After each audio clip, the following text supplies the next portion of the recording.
CNJ's Epic Quest. CNJ's Epic Quest.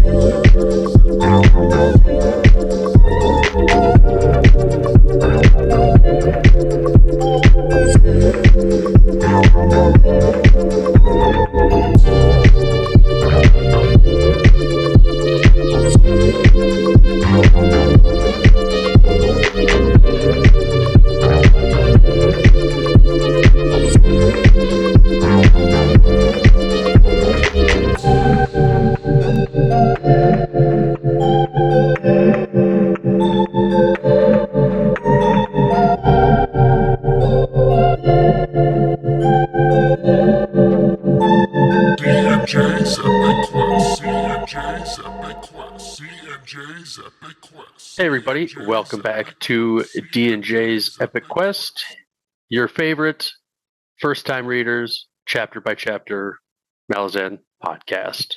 I am Derek, or D-Hole, and along with me is... Jug. What'd you think of that? Wait, say it again? I asked what you thought of that. Yeah, but say it again. I wasn't paying attention. Oh, well, nope, you can listen to it when you edit that. That's like 3 weeks from now. Yeah, or better, yeah, I don't know. To be fair, I think, well, I said your favorite first-time readers, chapter-by-chapter Malazan podcast. To my knowledge, we are the only first-time readers, chapter-by-chapter podcast. Favorite by default, I suppose. I mean, I guess I'll take it, right? Right. And today is a pretty special day because it is March 3rd, and in 2022, our first episode dropped. On March 3rd. On March 3rd. Yep. So here we are, 4 years later, still going. That abysmal piece of audio recording. Yep. I'll never let that down. But what do you do? What do you do? We've changed a little bit since then. Just a wee bit. Yeah. I believe I have the patrons as well. It's been a little bit since we recorded. Life's been a little busy again, so we've had another little gap here. But yeah, our chain of patrons, as you've dubbed them, I like that. Jan the Picker, Luciana Etrigan, Ryan the Topological, Damien Face in the Rock, Nate Fiddle Me This, Shield Anvil Dylan, Calvin He Who Witnessed, Livia the Malazan Potato, Aaron Mott Irregular, Scott the Only, Graceless Passion, Dead Smell, Gestriant, My Own Genesis, Alex the High Mage, Tyler the Great Raven, The Joyful Union, Tony the Watch, Steve Bottle Cags, The Mortal Sam, John, I'd Kill the Mule, Tak, The Middle Child, Peter, and Turin. If you would like to hear your name read alongside those other ones, check out our Patreon. It's pretty cool. We have fun with it. I don't believe in making separate content for Patreon, so you're not missing out on anything by not subscribing, I guess. But if you want to see the behind the scenes stuff, the video that typically doesn't get posted onto YouTube or wherever, if that appeals to you, check that out.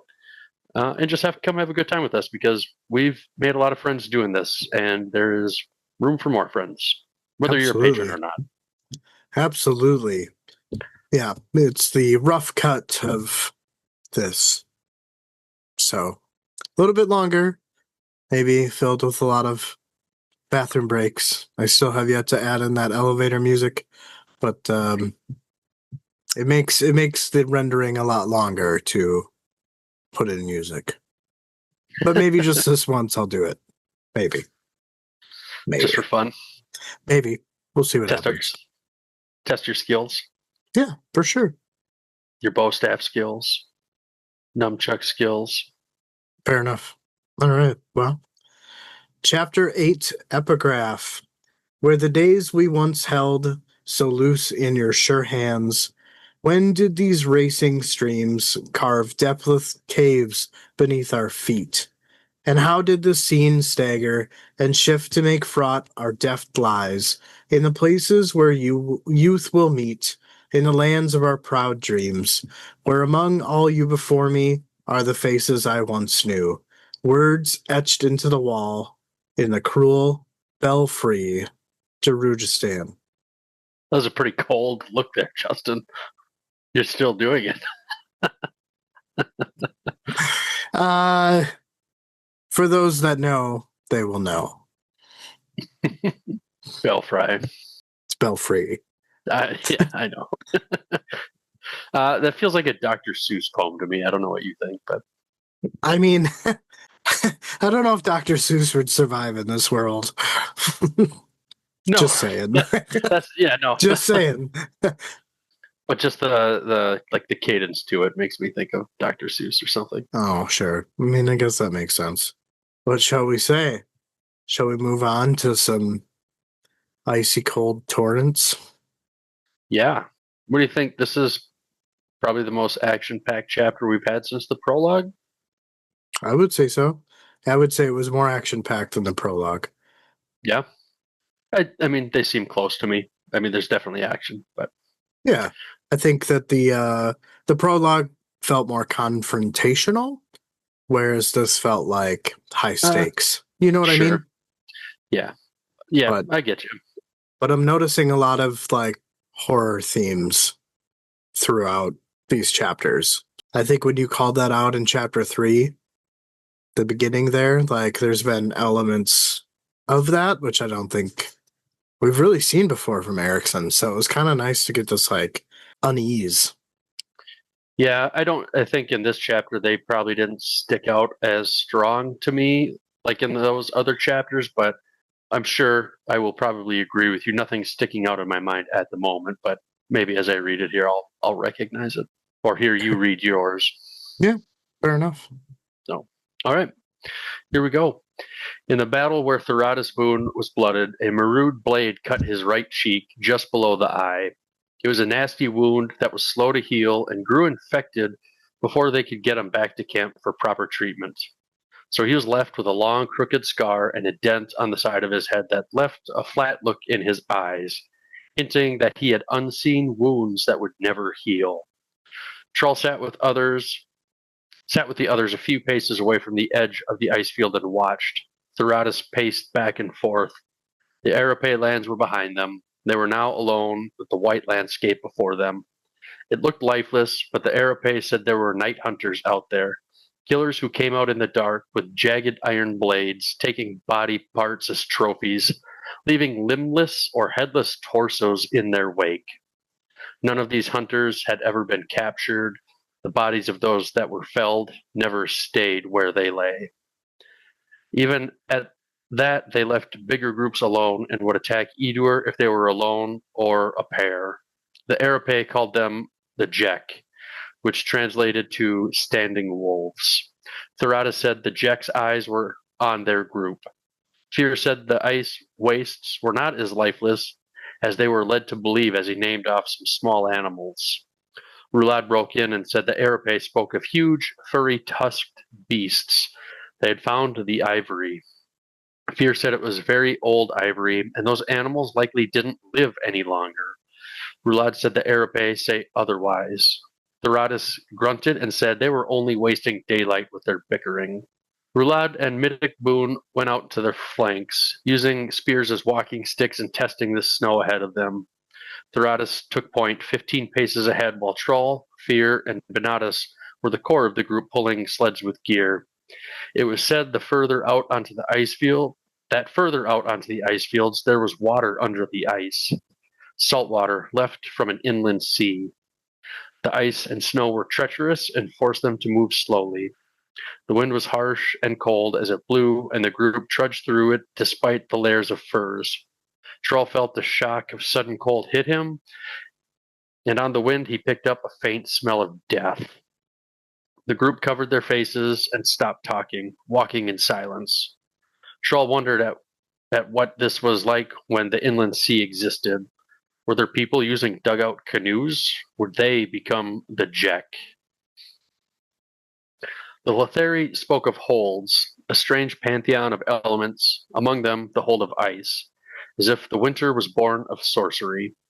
There was something along those lines in Edur legend as well. Ice plunging down to steal the land that was soaked in blood, Ticed blood, brutal theft of hard-won territories committed as an act of vengeance, perhaps a last breath of final defiance. If such a sentiment existed, it was an old one of enmity.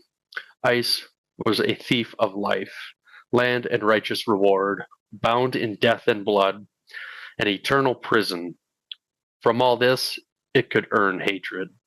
They continued throughout the day, moving slowly through the mangled ice fields. From a distance, the jagged ice sticking up appeared white, but once closer it held hues of green, blue, and brown. Towards the late afternoon, Theratus halted them. The group approached him as he was on the edge of a crevasse that lay in their path. The ice walls fell down into darkness, and the smell of salt rose. Benatas said, "Tidal pools, and that the break in the ice looks recent, as if the surface is shrinking." Fear postured that Summer may have managed a small alteration to the wastes, and that they had passed sealed faults that may have had the same thing happen in the past. Middick asked how they would cross. Benatas said he could draw on shadows from below, but he didn't love that idea. If there were spirits below, they could be unruly. There are layers of sorcery woven into the ice, and they do not love Emerlon. Fear said to get the ropes out, and if necessary, they would make camp below. Trull asked what would happen if the crack closed while they were down there. Fear said he didn't think that would happen, and this would keep them hidden in the night. If there are beasts here, he wanted to take every chance to avoid them. Nice. Yeah. A nice little opening here. I would agree. Sets the tone. Yeah. I guess, some obvious horror aspects here since we were talking about it, just finding limbless or headless parts of bodies laying around would be a pretty good one. But that'll come back up later. Oh, put that in your head sack. Sounds good. Rulad, well, who was it? Fear's talking about, he's naming off all these little animals, and I didn't list them. I can't remember what they were. But then Rulad breaks in and he says the Arapae spoke of these huge, furry, tusked beasts. And I mean, the only thing I can think of is woolly mammoths. I think that's what we're supposed to think of when we read that. I don't know. I would assume he thought the same thing. I mean, given the scenery and the description, I can't help but think woolly mammoth. The movie Ice Age pops in my mind. So, yeah. Where's that squirrel with the nut? Oh, yeah. I don't even remember what his name is. Shriek? Something like that? I don't know. He's around here somewhere. All right. We'll find him.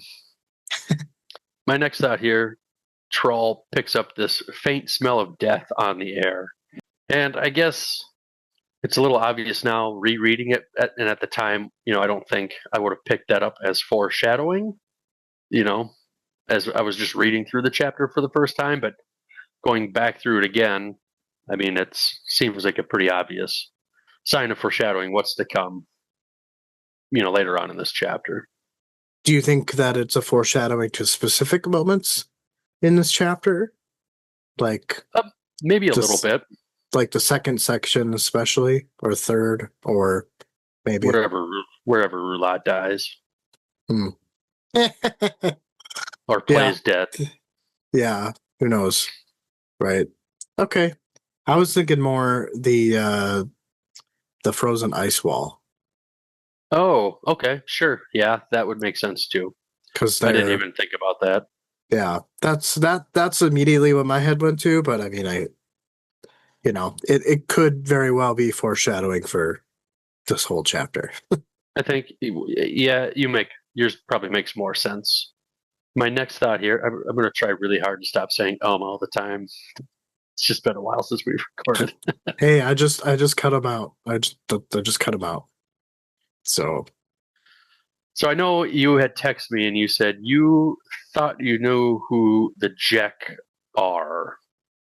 And then as I was rereading this, we got the thing with the canoes and stuff, or, potentially, are you thinking that they're Barghast?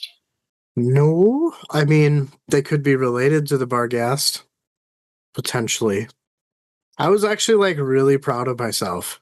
I don't know if I'm right or wrong, but like I got that like that gut feeling that the pieces that I picked up from this chapter have to be true. Okay. Well, then let's save it for when we get there. But that was like the one piece that I thought I picked up on, and that was the only thing that made sense to me. So I'll be curious to see what you're thinking. Sure. But I don't think we need to rush it and talk about that now.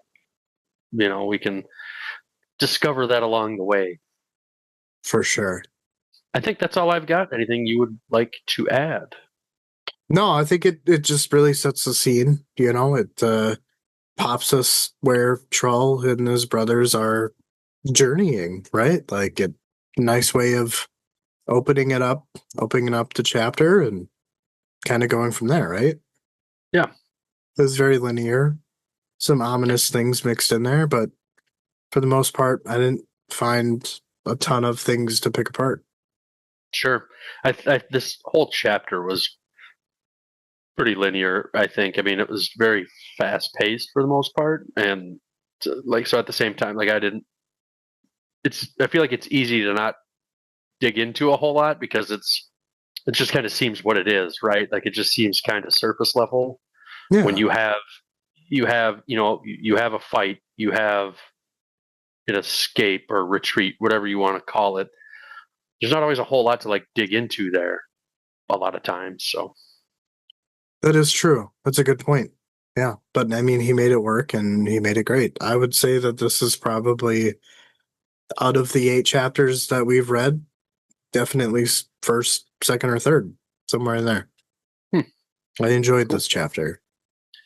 I know I had fun because I know I read it before you and I was just like texting you. I'm like, what the fuck? And you're probably like, oh my God, what's happening? I haven't read this yet. And I'm just like, no. Yeah. But I mean, we kind of saw it coming, I would say. Yeah. I mean, we talked about it. I think we saw it coming. And that's fine. You're right. Well, we ready for section 2 here? Yeah, man. Let's do it. All right. Pebbles skidded underneath Trull's shoes as he stepped away from the ropes. He looked around and was surprised at the faint green glow that illuminated the scene. They were definitely on a seabed. Salt had rotted the ice at its edges, causing vast caverns to be created. The air smelled cold and rank. Off to one side, Rulad and Midik were preparing a cook fire. Benatus and Fear were reloading the sleds to keep the food satchels off the wet ground. Theratus had set off to scout the caverns. Trull strode to a shallow pool of water and then crouched down. He saw gray shrimp in the water, and the edges were crowded with barnacles. From behind, Fear told Trull that the ice was dying. Trull stood up and turned to face his brother. He asked why he would say that. Fear explained that they are at the lowest region of the ancient seabed. He added that the salt gnaws the ice's flesh, where the last of the water gathered before evaporating. The columns of salt are all that remains. In the entire basin, like this place, then the canopy of ice would have collapsed. Oh, if the entire basin was like this place, then the canopy of ice would have collapsed. Benatus interjected that maybe it does just that, but in cycles over thousands of years. Trull stared into the gloomy reaches and said that he couldn't believe those salt pillars could hold up all that ice. There must be a cycle of collapse. He saw movement and saw that Theratus had emerged. He was holding his sword. The warriors said there was a path, a place of gathering. We are not the first to have come down here. No one spoke for a time before Fear asked how recent the signs were. He replied that it had been days. Fear told his brothers, Trull and Benatus, to check out this place of gathering. Fear said he would stay here with the unblooded. So, kind of very short section followed around with that opening scene. But, we're getting deeper into this crevasse, right? Like, that's, I'm assuming what you interpreted is they went down into the crevasse and they're making camp down there. Yep. Yeah, they made it down to the bottom. And Yeah. So this whole time while I'm in this section, all I can think of when imagining the scene was Ocarina of Time music playing from like the ice dungeon kind of playing in my head. I don't know if you ever I, played that game way back in the day, but I didn't play Zelda on the 64. I played a couple like the Game Boy Zeldas. But that's it. I know like some friends played it, but I didn't have a 64, so I never played that. okay. The music in the like ice temple was just it was I from what I remember it was like soft, kind of like bell like made like with bells and really like chilly. Like it kind of made you feel chilled. So, yeah, They did a good job then. yeah. So the whole time at the very beginning when, kind of getting a lay of the land, like for whatever reason that's playing in my head. Nice. This part where Fear kind of explains that the lowest section of an ancient seabed, and he said that salt gnaws the ice's flesh. And I just thought that was just some strange personification there. I mean, yes, salt essentially lowers the melting temperature of ice, so that's why it seems like it melts. But yeah, it was very strange to me, and I don't know if that like gave me horror element vibes or if that gave me it just made me felt uneasy. I don't remember having any super specific feelings towards that as I read it the first time, or even as I reread it. But Yeah. And I'm almost kind of wondering if, like, again, I go back to the prologue of House of Chains. Is this the start of that? I mean, this is a giant glacial frozen basin, right? They're at the bottom of an ancient seabed. It must have been you know, water at one point in time. there was something else in this chapter that made me kind of wonder the same thing, and I don't remember if it was your section or mine.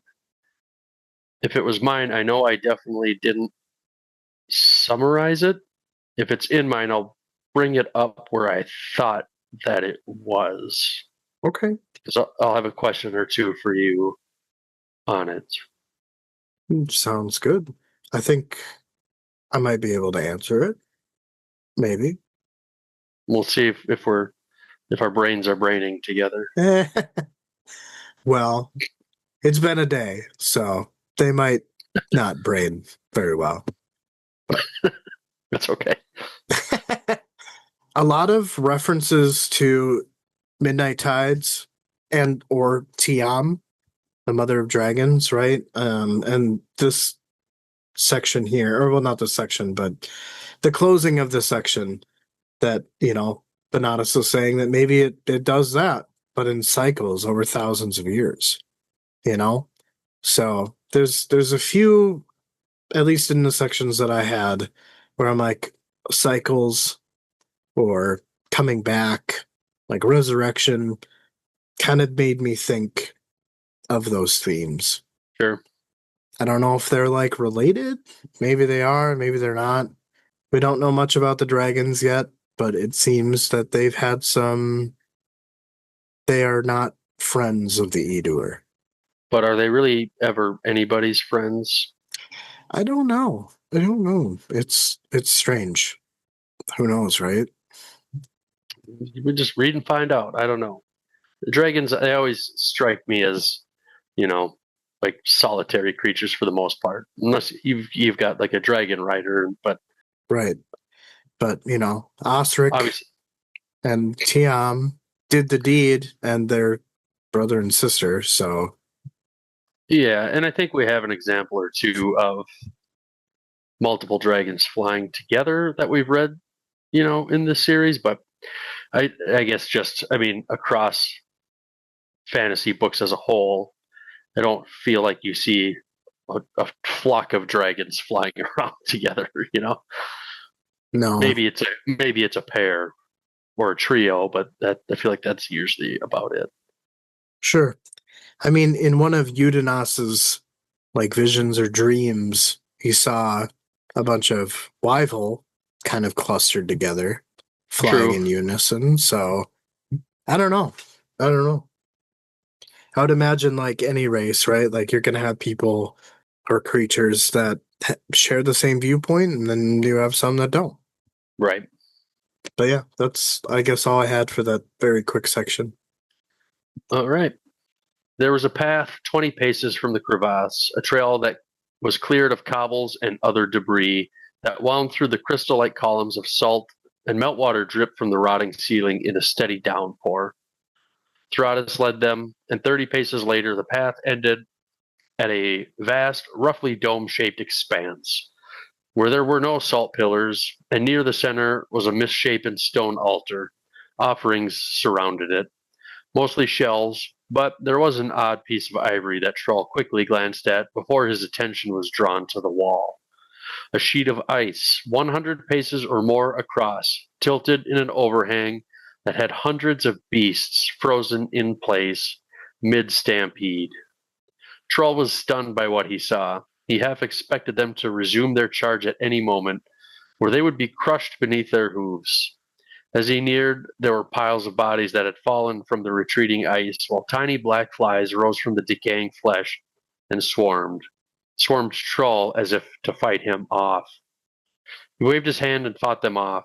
Looking back at the corpses, they were caribou, running on snow-packed ice just above the seabed. He could still see the panic in their eyes. Stuck behind them in the ice was an enormous wolf, its jaws nearly closed around its victim's neck. This was nature's drama, the brutal hand of a god as indifferent as the beasts themselves. Benatus was at his side and said this was born of a warren. Trull nodded, thinking that nothing else made sense, and said it was a god. Benatus said perhaps, but not necessarily so. Some forces only need to be unleashed. Momentum then takes over. Trull said the hold of ice, like the Letheri describe in their faith. Benatus continued, saying, the hand of the Watcher, who waited until the war was done before striding forward to unleash his power. Trull thought he was more knowledgeable than most Edur warriors when it came to their legends, but with Benatus's words in his ear, he felt ignorant. Trull asked where they had gone, those powers of old. Why do we dwell as if alone? Benatus answered, saying they were alone to preserve the sanctity of their past. Trull considered this as he looked at the frozen stampede, those who could not outrun their doom.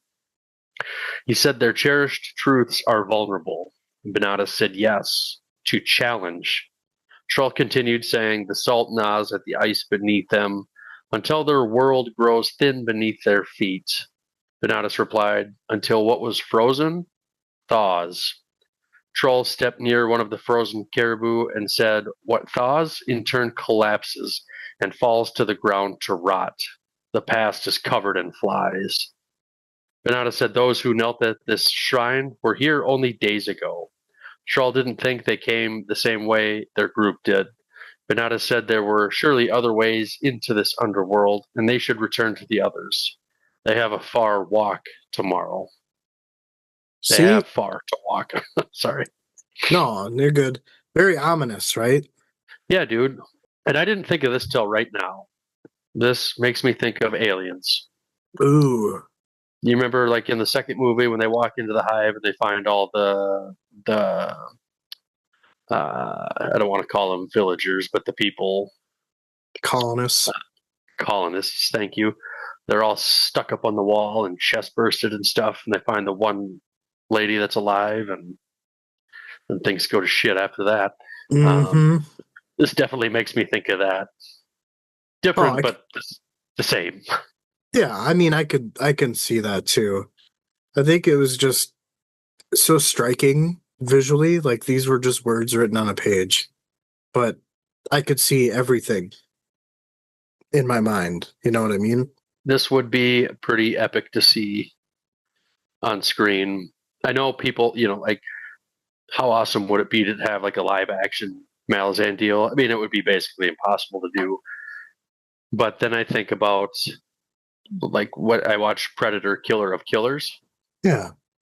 And that I think that style I would be okay with because it's like the whole like animated thing. I don't always love that, like it's just not always my thing. But how they did that really worked for me. So I think if they could do that same style, and I don't know what that's called. I don't think it's just like anime, um, but whatever you want to call that style. I don't know. Okay. It's obviously animated, but I think for me that would work if they could, if that's what we got for like a Malazan TV show, I would be good with that, and I would love to see like this scene would be one I would definitely look forward to.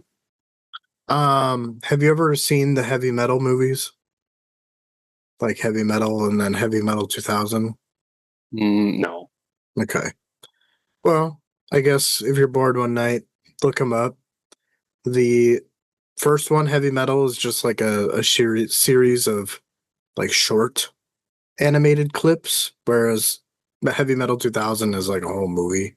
But it's more realistic in nature, more realistic in style. That's what I kind of always imagine, something like that, when it comes to visualizing Malazan, or Sure. what maybe just like a little bit more exaggerated and fun forms, because this work is humorous. There are humorous moments in it, and we shouldn't take those characters 100% serious, right? Yeah. Because they're humans, they're people. Definitely. Yeah. A couple thoughts here. My first one is just this line: "This was nature's drama, the brutal hand of a god, as different as the beasts themselves." And like, damn, that was just a good line. Do you know what I that's just referring to, though? We know who the god is. wisdom. It's Gothos. Or Mael. Sorry. Oh, Yeah. I suppose he froze it up, didn't he? I haven't thought about mail in quite a while with this book, and it's been tough because we've been kind of gappy here. So trying to Yeah. remember everything hasn't always been easy. Yeah. It's I think there's another part where I bring up something similar to this, so this would kind of be a great thing to keep in mind when talking about that too. Sure. So yeah, it's a good call for you to bring that up. Thanks, man. Yeah. My next thought here, just shortly after that line, where Benata says that this was born of a Warren.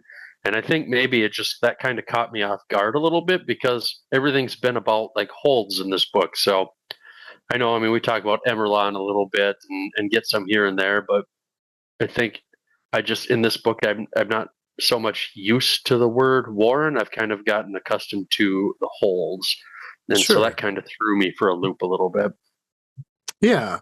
I mean, understandably so. We're delving more into the holds, which is good. I'm excited to have a firmer grasp on that, similarly to the Warrens. But this ties into the previous statement, Mael. He's a god that unleashes a Warren and not a hold. Sure. But I mean, you're also not wrong either, because the flood is frozen, right? Yeah. Yeah. My last thought here is just Trull thinking as he's looking at these caribou frozen in the ice, and he thinks about those who could not outrun their doom. And I thought that was just an interesting word choice, considering what Trull has to do later in this chapter. So again, maybe kind of some foreshadowing a little bit. I I would don't know. definitely think so, but not even just physically, like mentally too. Yeah, Yeah. it's kind of a mentally, it's kind of a heavy chapter. Yeah. Well, and even for Trull, right? Like he's trying to outrun his mental doom because he think he's dead. He questions whether he's what he's experiencing is even real. Well, So and yeah, I mean that had me questioning too. I was like, well, is he alive or dead? Like I right. wouldn't be super surprised either way.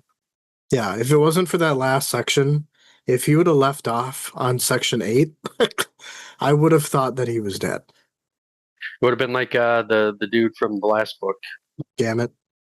Gamut. Yeah. It's exactly what I thought of when I was reading it. I'm like, ooh, this has got Gamut vibes. So, yeah. Nice. Gamut, Thinking along Gamut. the same line. That would be such a good like gamer tag or something. Gamut, damn it. Damn it, Gamut. Damn it, Gamut. Yeah. Fair enough. That's all I've got here. I'm ready for your next one. Oh, okay. Never. All right.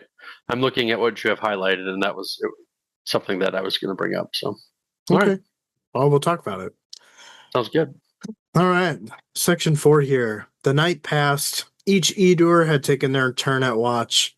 There was nothing to see in the dull, damp, faintly lit ice. Just before dawn, the crew arose and ate a quick meal.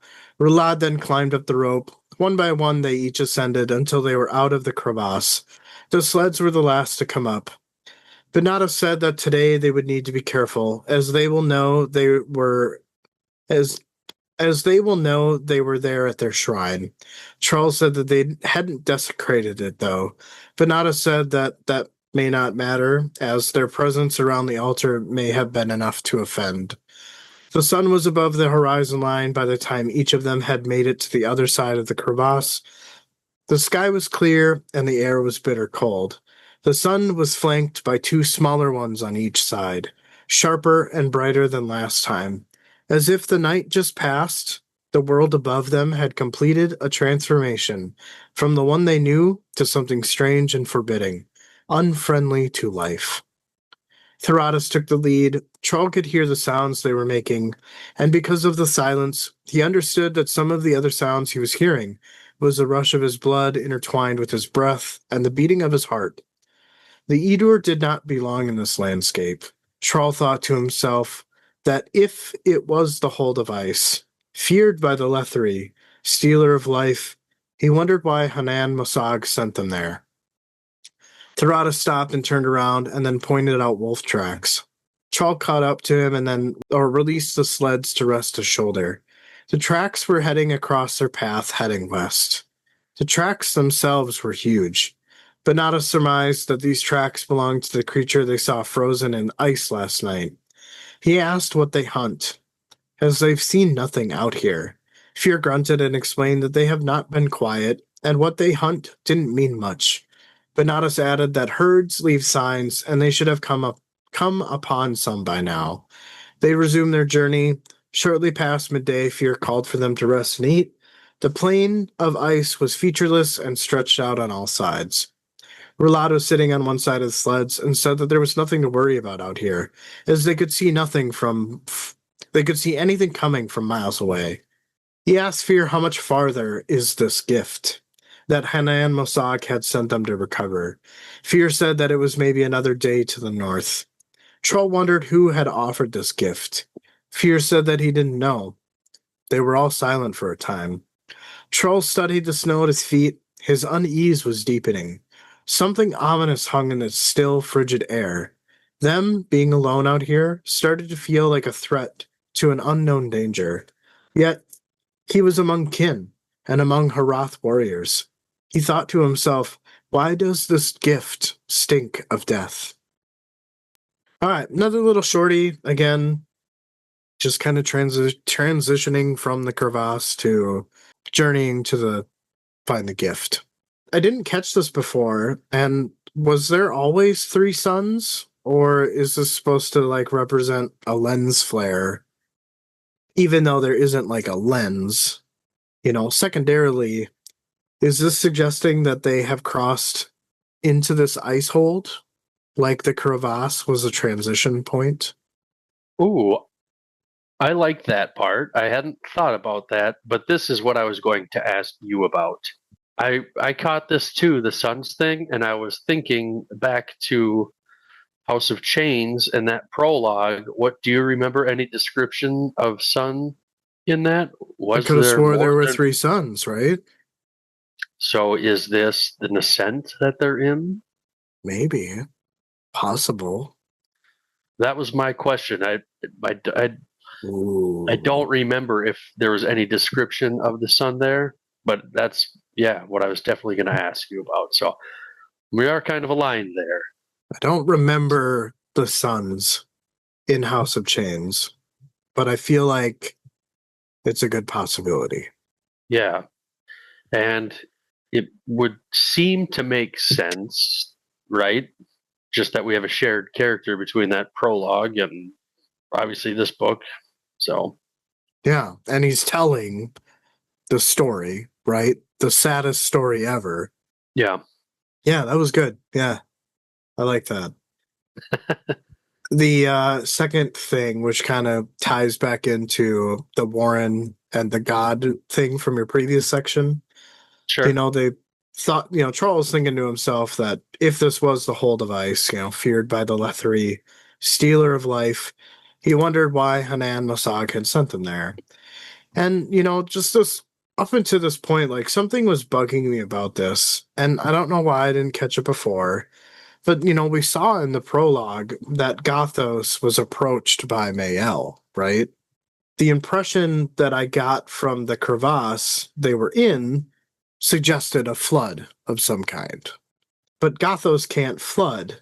But then this line, right, for some odd reason made me think that Mael flooded the place with his Warren, because he's an elder god, and Gothos froze it in its torrent, right? Like before it settled. Which is kind of slightly funny, even though this is like super depressing. Because if you remember from the prologue, they made jokes about how they could only do one thing. They were like a one-trick pony, right? I don't remember who took the first jab, but Gothos was like, "Oh, you're just gonna flood the place?" And then Mael's like, "Oh, well, all you do is free shit." So, it it totally makes sense. They work together to flood the place and then freeze it. It's a nice pickup. I did not have any thoughts of Gothos or Mael in this at all. I kind of honestly forgotten about both of them. just as how sporadic we've been with things. So Well, I like the thought, and I think it makes sense as you're talking about it. sweet. But I think that, even though his name, Gothos, hasn't came up, like, he is the Watcher. Whenever they refer to the Watcher, my mind immediately goes to Gothos because he watched the battle between the Edur, Andi, and Kachain Chamal take place. I think that is something that I would assume. I could be wrong, but I would assume. So do you think Gothos is like a divers and he's these wolves? No. More on that later. Okay. And then again, just this very last line in the section where Trull is like, "Why does this gift stink of death?" And at that time, I'm like, this is definitely some more foreshadowing. But I don't know about you, but I feel like you would agree when I say that there's a lot of foreshadowing, like obvious foreshadowing in this chapter, which makes it uneasy. It makes this chapter feel gross. Yeah, I think, reading it back, it's obvious, but at the time, the first read, I don't think it was. I guess that's a fair point. I felt the same way. Yeah. But I guess that's the beauty in being able to dive deeper in these summaries, right? Right.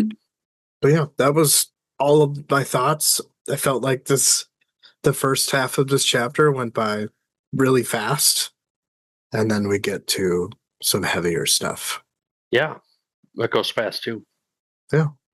All right, well, you ready for this next one? Sure am. Camp was prepared and watches were set. Trull went first. He walked the perimeter of the camp with a spear in his hand in a constant circle to stay awake. The food he had eaten made him drowsy, and how empty the waste was seemed to project a force that dulled concentration. The night sky was alive with shifting lights. He had seen them before in the deepest winter of Herath lands, but they were never this vibrant. When the time came, he woke up Theratus. He took over, and Trull went to his tent to sleep. He had strange dreams. Man, naked in a forest, on top of a man, then writhing hungry with lust. Trull drew closer to find out who the man was, but only wound up lost in the forest. This left him in a state he had not experienced before, and it terrified him. While in the distance he could hear sounds of pleasure. Desire rose in Trull, not for man, or for what she had found in her wild release. Living in the moment, into the present, past, and future, without meaning, a moment unmindful of consequence. This hunger became a pain within him. He cried out as if answering man's own voice, and he heard her laugh with recognition, a laugh inviting him to join her world. But this was his brother's betrothed. He understood envy was growing within his own appetites. Edur males were slow to this. That is why betrothals took a decade or more, while Edur women developed their hunger earlier, and it was whispered that they would use Letheri slaves, but Trull doubted that was true. When he was awake, he was chilled, held on to his doubts and confusion. Something was bugging him, and it took him a while to realize what that was. No footsteps. He scrambled from his tent. It was Rulad's watch. Near a dead fire, the form of his brother hunched over. He sat. That sentence doesn't make sense. Whatever. He stood behind his brother, rage taking over as the realization took over that his brother was sleeping. He cracked his brother in the head with his spear. He shrieked as he fell over, fumbling to draw his sword as he tried to get up. Trull had his spear at his brother's neck as he hissed at him that he was sleeping. Rulad denied it. Trull said that couldn't be true. He walked right up behind him. Rulad still denied it. The rest of the crew emerged from their tents. Fear looked at both of them, then looked at the packs. Trull had still not settled down. He was trembling, drawing frigid breaths. Fear said they had had visitors, though they left no tracks. Rulad asked how he could know this. Fear said all their food was gone. Theratus swore and started looking for a trail. Trull thought to himself, the Jek were here. They could have killed them all while they slept, all because Rulad did not understand what it meant to be a warrior.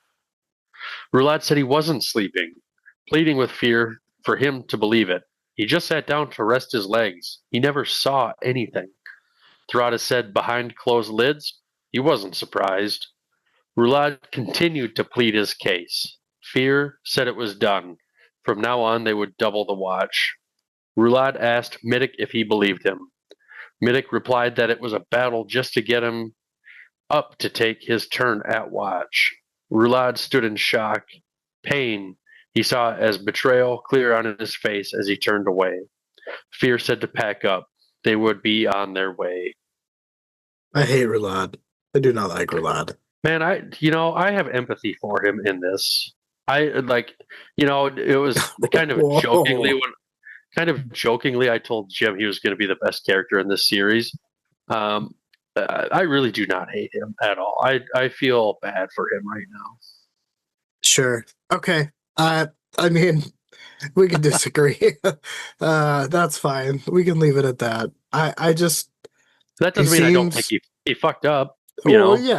He fell asleep, but I mean, I can empathize with that. I mean, you're out on this. It's cold. You're probably hungry. Again, you're cold.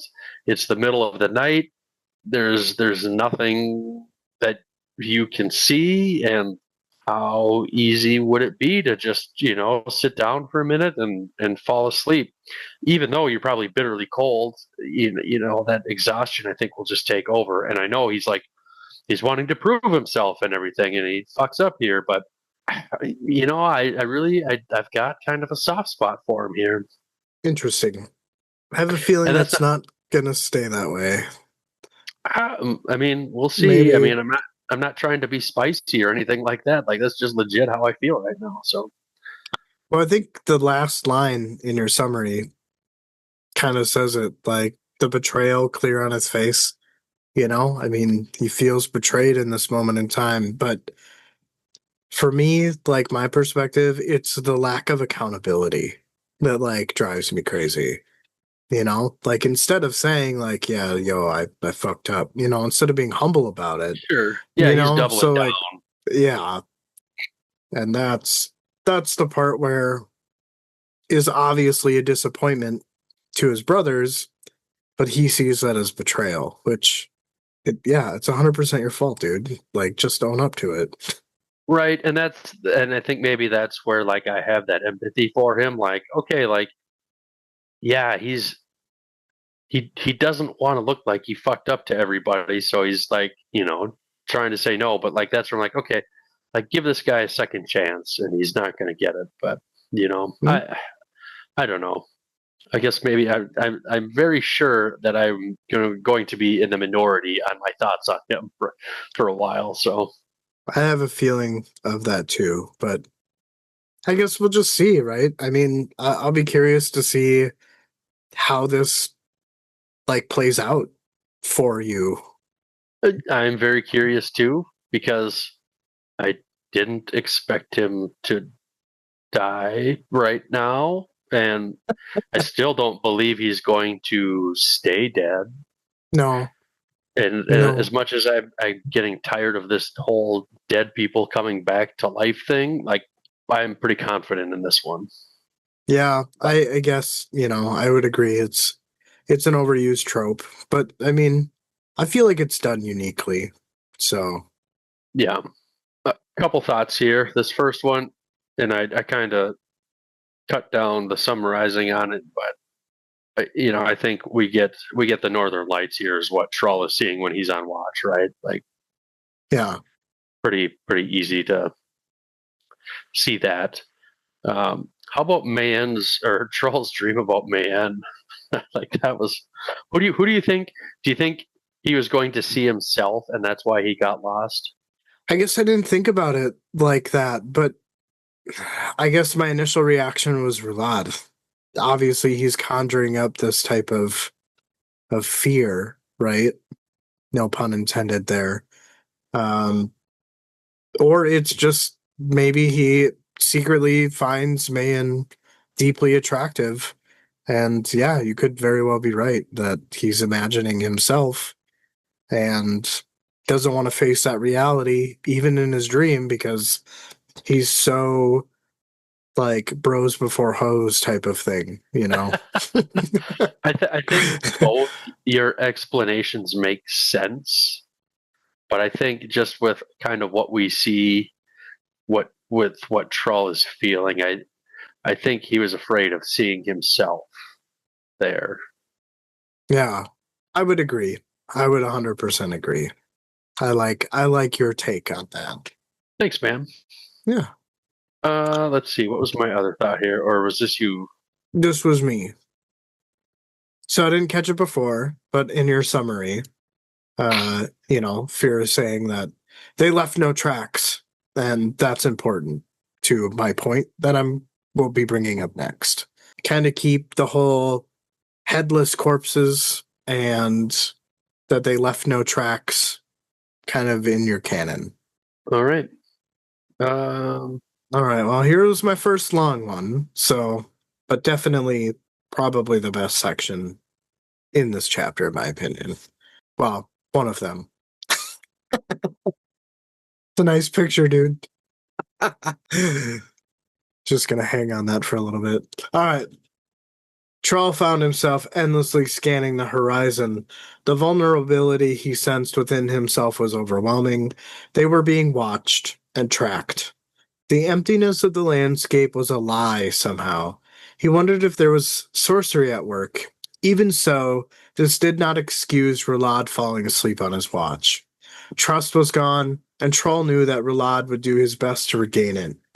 Roulade's future was inevitable regardless of what he said or did. The tale would come out. The rivals and the spiteful would sing with glee as it was a stain that claimed each of the Sengar. They continued to move on through the empty day. Late in the day, Thoratus caught sight of something ahead, and a bit later the others saw it as well. a glimmer of reflected sunlight, tall and narrow. It was difficult to judge its size, but Trull sensed that the projection was unnatural. Fear said that this was the place, and that Hannan Mosag's dreams were true. A long, large pole was before them. As they approached, they saw that the pole rose up from the deep as if upthrusted. A ring of debris of frozen mud boulders circled the spar of ice. Sunlit split the sunlight within the pole of ice. At the base of the slope, 30 paces from the spar, they stopped.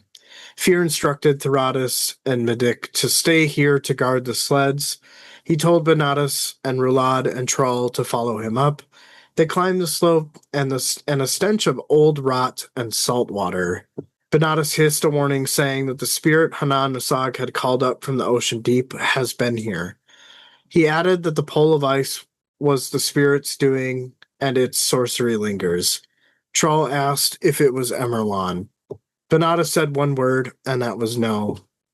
They came to the base of the ice pole. The girth was bigger than that of a blackwood tree. Fear found what they came for and pointed at the gift. Now Trull had found it. Faint and murky, the smudged form of a two-handed sword, its blade strangely fractured and marked with spots. Fear told Benatus to weave Emerlon into Trull's spear as much as he could. This would take many shadows. Benatus frowned and asked Fear to elaborate on what take meant. The older brother said that the shattering of the ice bar would destroy the wraiths, as annihilation is demanded to free the gift. He reminds Trull not to grip the spear with his unguarded hand. Once the weapon comes free, otherwise the wraiths will attempt the same. Trull asked what manner of sword this was, and Fear did not answer. Benatus said that if they're to shatter the spar, then they should all get some distance. Fear said that this wouldn't be a problem, as Mosag's dreams saw that they wouldn't be harmed. Trull asked if Mosag saw their return journey.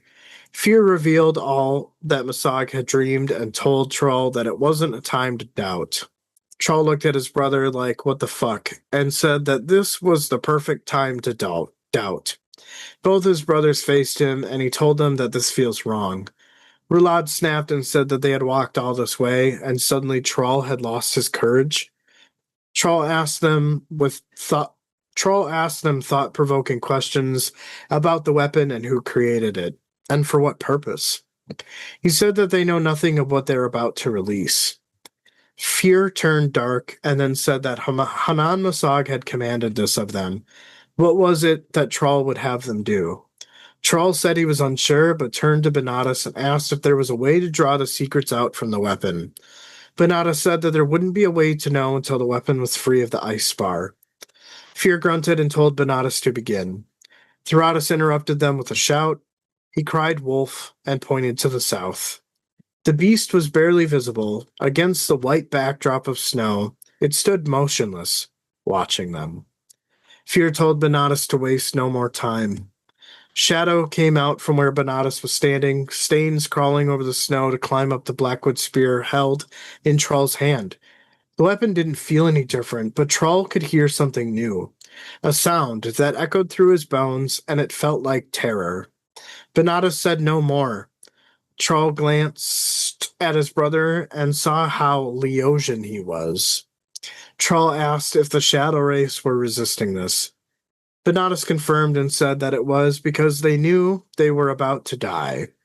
Roulad heard this and demanded to know how wraiths could die when they were already ghosts, the spirits of their ancestors.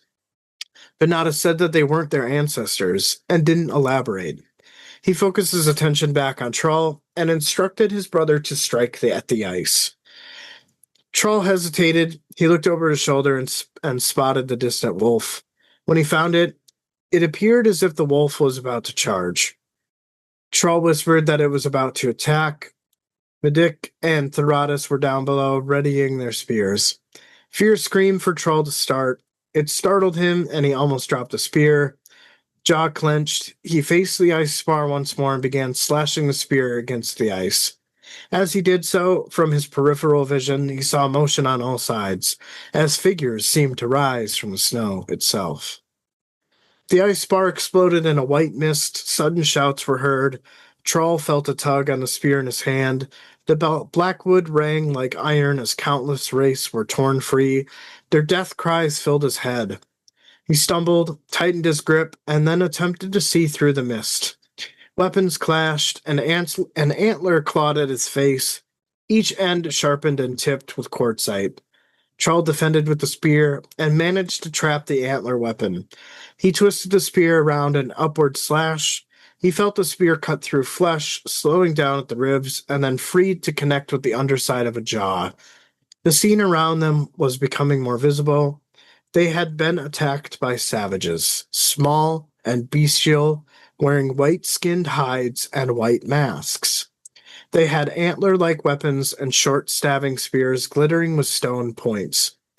The Jehek, whatever you want to call them, swarmed on all sides. Fear was holding three at bay, and behind him stood the sword, free from the ice. It seemed that the Jehek were desperate to claim it. Trull stepped in to assist by stabbing the spear through the neck of his closest opponent. The Jehek in front of Fear wheeled around to retreat as they had been mortally wounded by sword thrusts. Turning around, Trull saw Bonatus dogpiled by Jehek, shadows joining to writhe within the figures. Rulad was nowhere to be seen. Down below, Medic and Theratus had taken care of the huge wolf. Trull saw two more wolves were closing in, a half dozen of Jehek on the side.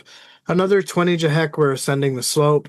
Trull readied his weapon. Bonatus was climbing free from a mass of Jehek corpses, sheathed in blood, holding his right side. Fear commanded that Bonatus and Trull get into positions near him. Trull asked his older brother where Rulad was. Fear shook his head. As Trull moved to the left of his brother, he scanned the bodies in the snow and only found the bodies of the Jehek. It struck him hard at that moment that they were going to die here. They were going to fail. The savages on the slope charged and chucked their antler weapons at the three Edur warriors. Trull warded with his spear and ducked underneath the thrown weapons. One antler made it through and clipped his left knee. He winced in pain. Behind the flung weapons, the Jehek arrived in a rush. The Edur defended, and when they found their moment, they counterattacked, felling two of the Jehek.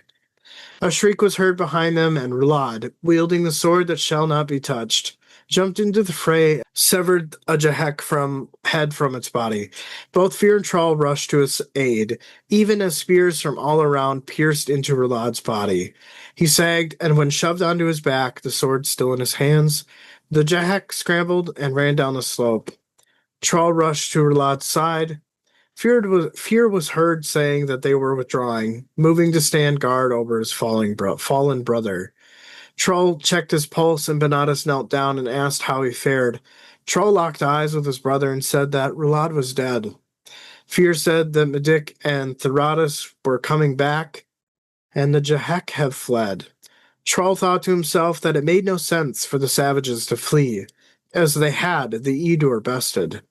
Fear attempted to reach out and take the sword, but he couldn't. He couldn't unclasp the grip that Rulad's dead form had around the hilt of the sword. Trull studied that blade. Bonatus said to them that Hannan had warned them not to touch the sword with flesh. Trull whispered that Rulad was dead, though. Dusk had quickly arrived, the chill in the air deepening. Theratus and Medic arrived on scene. Both were wounded, but not seriously. They were silent as they stared down at Rulad's corpse. Fear leaned back, coming to a decision. He told them to carry Rulad, sword and all, down to the sleds. They will wrap the body and the blade together. It was Hannan Mosag's burden now to separate the blade from hand. No one said a thing. Fear looked at them all and said that they would travel through the night, as he wants them out of these wastes as soon as possible. He looked down on his brother and said that Rulad was now blooded. He died a warrior of the Harath. He shall have a hero's funeral, one that all Harath will remember. Nice job, man. That is a good section. Yeah.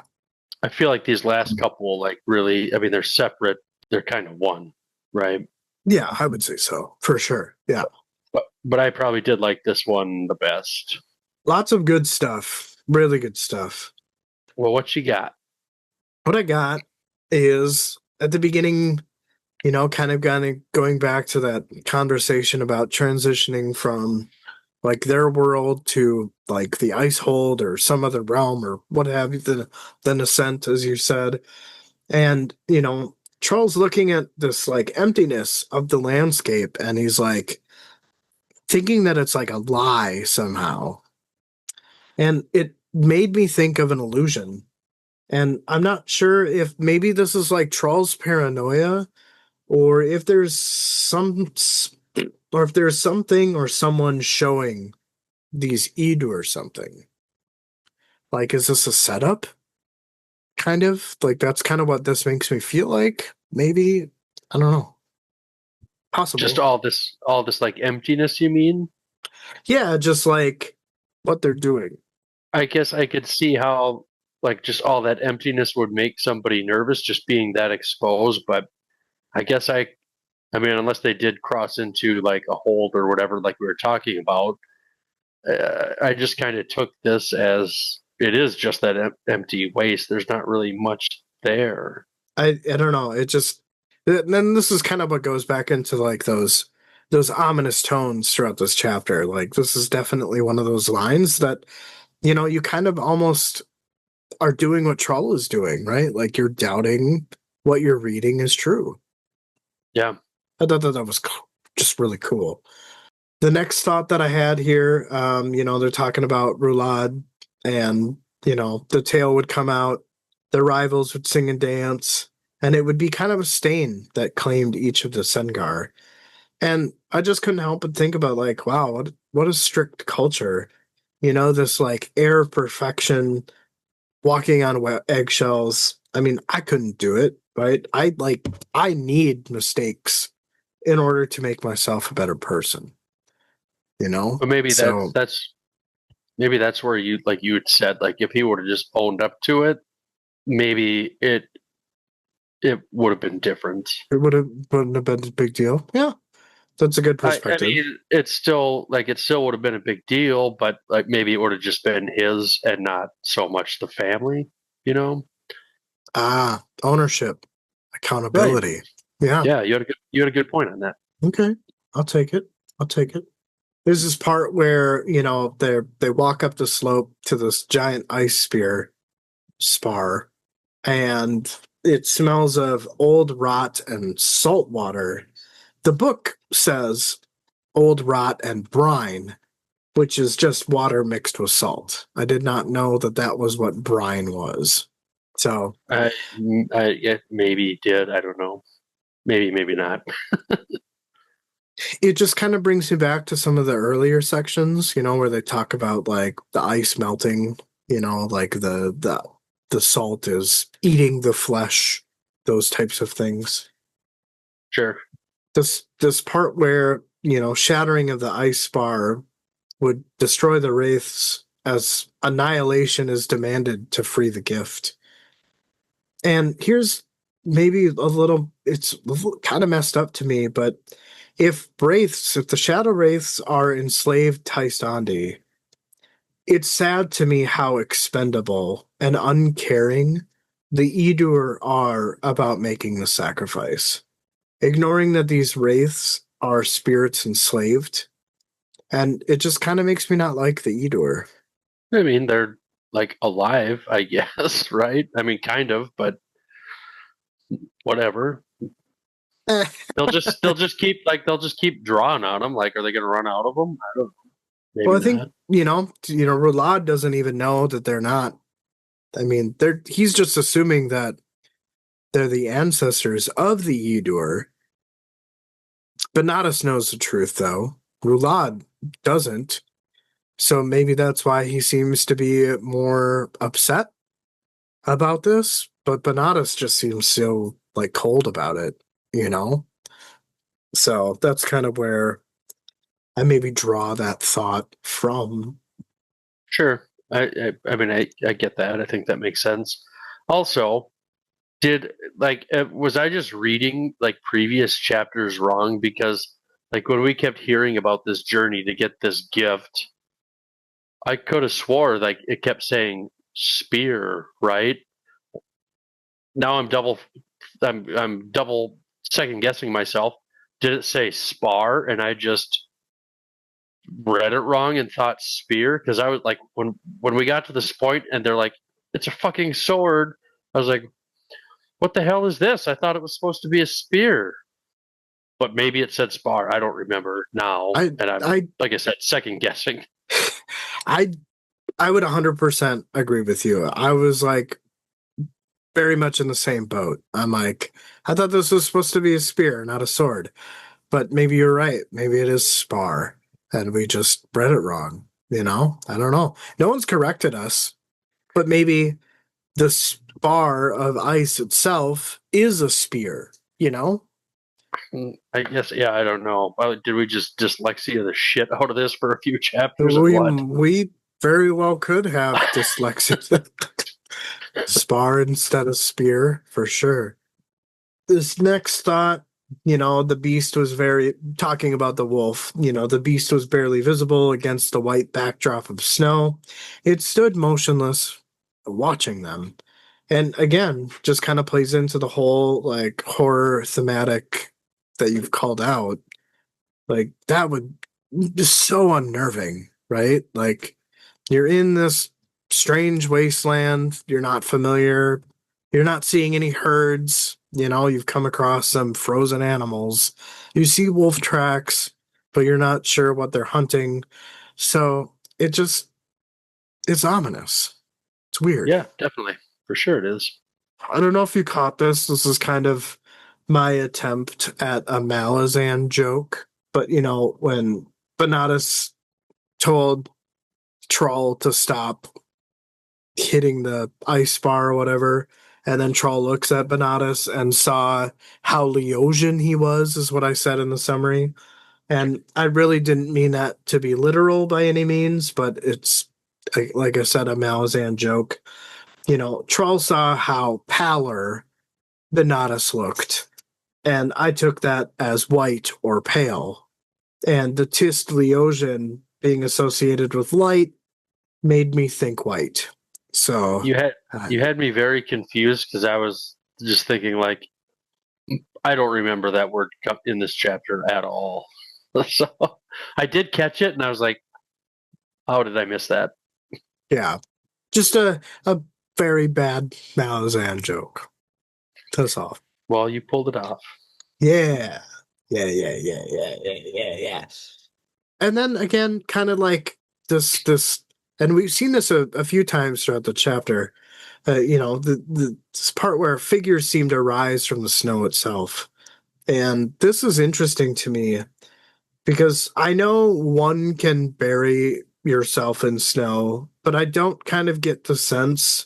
And it kind of makes me think of how the amass can form or ensemble from dirt and earth. And I wonder if that skill works with other elements like snow. Okay, so were these the wolves that were coming out, or the Jack, or both? Because if I don't even know that I would say rebuttal, but my thought would be if it's just the wolves he's seeing in his peripherals, I assume then that these wolves are white.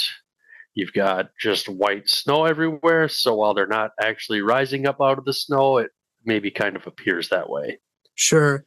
I guess the things that predate that thought was, as Trull was slashing the spear against the ice, as he was doing so, in his peripheral vision, he saw motion on sides, and figures seemed to rise from the snow itself. So I am assuming these are Jahek warriors. I didn't interpret that as wolves, so that's kind of what this is based on. Sure. But there's this next comment kind of ties into that, as well as some of the foreshadowing that I've been leading you down. But, the Jahek swarmed on all sides, right? Fear was holding three at bay, and behind him stood the sword freed from the ice. So earlier in this chapter, they talked about how the Jahek killed, severing heads and leaving the bodies.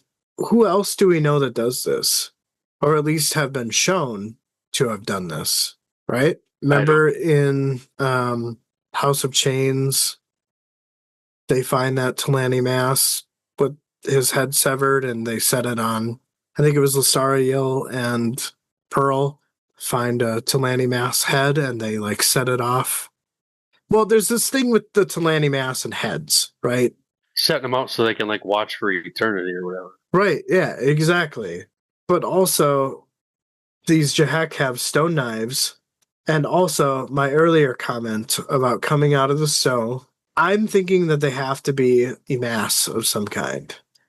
But on top of that, we are told earlier in the chapter that Jahek means standing wolf.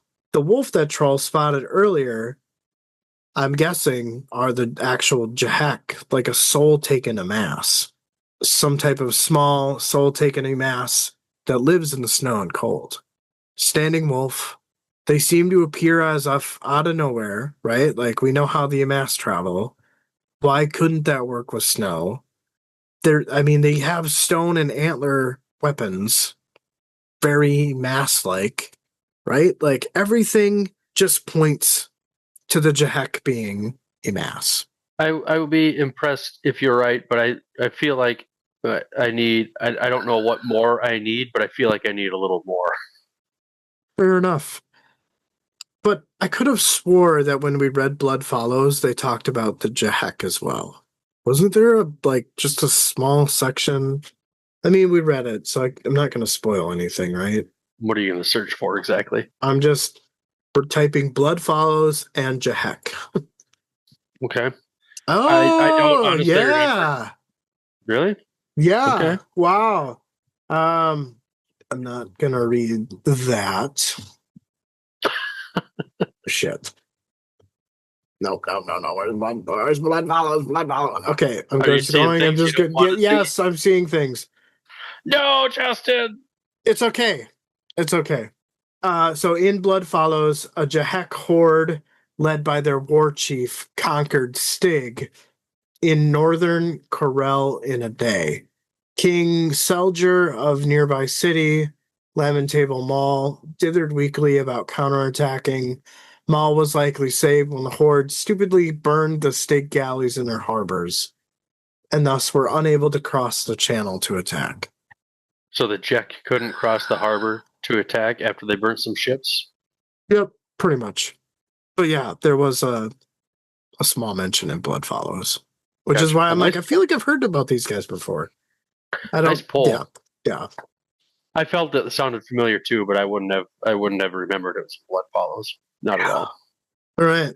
Coming to a close on my thoughts here. Just this part where Rulada's dead. And, as I said earlier, we've said this earlier, I don't think that we think that he's going to stay dead, as much to your dismay. But I think we both called it. I think we both called and kind of had this feeling that he was going to die. Yes, but I'm surprised that I feel like it's pretty early for it to happen. I will say I legitimately feel like he gets a pretty good death. Like, I feel like it's kind of a hero's death. I just, right now, I'm not seeing, honest to God, I'm not seeing why he's so hated. So unless he becomes a real piece of shit here after he's resurrected or whatever happens, it's going to happen. I don't know. Maybe I'll change my tune, but like at this point in time, I do not feel like he deserved to die. Okay, fair enough. Now that, I know the hero's funeral, now that I know what a Harath funeral looks like because of that one warrior that we saw earlier in the book, I'm going to imagine that Rulad's going to end up with a bunch of coins on his body, and they will officially go through with that ritual, and he comes back, which kind of leads me to, again, kind of what we've speculated, that is who is on the cover of Reaper's Gale. Yeah. Yeah. I did ask Jim that, and he would not confirm or deny. All he said is that a lot of fans in the Malazan fandom hate that cover. I think it's cool as hell. But if that is him, I mean, it's kind of big spoilers. Yeah. I, for the longest time, did not know that those were coins. Yeah, I don't know that I ever really looked super close, Yeah. but But yeah, that's all I have for that glorious section there. it was a good one. It was a good one. All right. In the wake of the numbness came other things, questions. What were the point of those? Any answers that could be found were no better than suppositions born of uncertainties, vulnerable to countless poisons. The host of these thoughts and doubts were now already on Trull's mind. Where had Roulade disappeared to? What had he thought he could achieve by charging into the jack? He had known not to grab the gift, but he did it anyways. But he did it anyways. It all seemed senseless. In the end, for Roulade, it wasn't a clean gesture, it was a messy end. Fear called him a hero, but Trull thought there was motivation behind that claim. One of Tomad Sengar's sons had failed in his duties on Night Watch. Now he was dead. The sacrifice itself marred with incomprehensible intentions. That question led Trull nowhere, but this led him to a new train of thought. There had been bravery in that last act. In fact, surprising bravery when Trull had begun to doubt his brother. In every way, he thought, he had doubted his brother. He whispered this to his soul. Through it all, there was a new sense. He would not see his brother again. He would never smile. A voice that Trull would never hear again. There seemed to be no end to the layers of loss that were just beginning to settle upon him. Trull helped Fear wrap Roulade and the sword, while he could hear Middick weep in the distance. He could also hear Benatas talk as he healed wounds and drew upon Emerlon to quicken the process. Fear said it was done. Death cannot be struggled against. It ever arrives defiant of every hiding place, of every frantic attempt to escape. Death is every mortal shadow, his true shadow, and time is its servant. Trull said he called him a hero. Fear said it was not an empty claim either.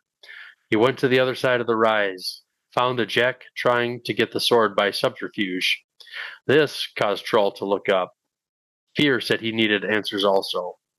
Roulade had killed two on the other side of the hill, yet lost his weapon doing so. Others were coming. So Roulade must have saw no other choice. The Jack wanted the sword, so they would have to kill him to take it from him. He died, blooded and brave.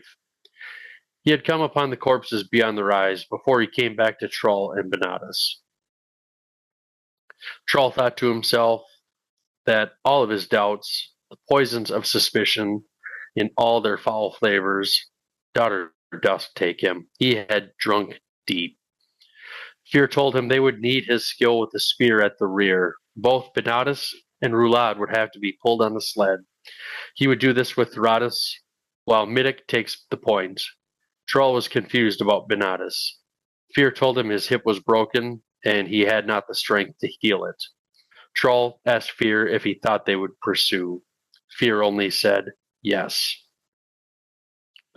This was a pretty heavy section, and I only had one thought that I jotted down, but I'll have a couple things to talk about. But this whole deal with Roulade knowing not to grab the sword but doing it anyways, I kind of feel like it was just that mixed bag of desperation or wanting to be a hero, right? Fear kind of surmises that he killed some Jack, but he lost his weapon in doing so, and this is the only thing to grab. So what is he supposed to do, really, right? Like he's got to take it. Like there's not really any time to think. I am very curious what this is going to lead to down the road. What the hell is the sword? I think it's the sword that we saw in the prologue that gets created, but I don't know what it does, what his powers are, and I'm very interested in that. I had that same thought too, about the sword anyway. The Roulade stuff, I mean, I don't.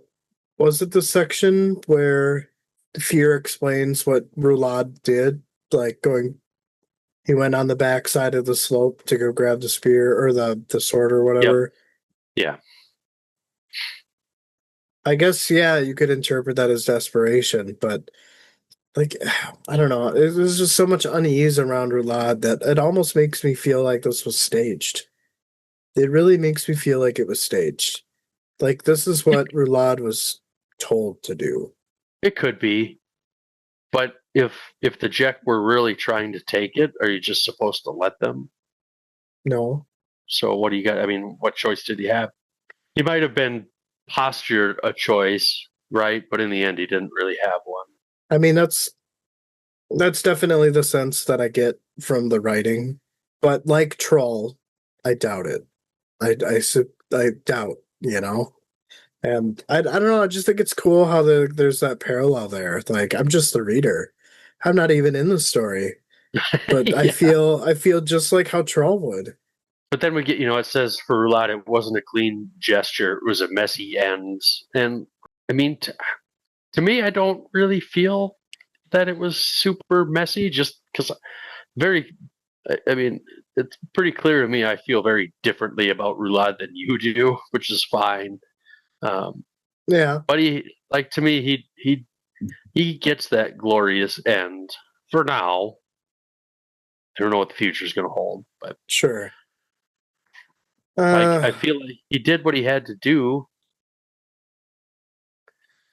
We'll see. We'll see. But then on the other side of that, we get, we've got Trull, and now he's just realizing, like, my brother's dead.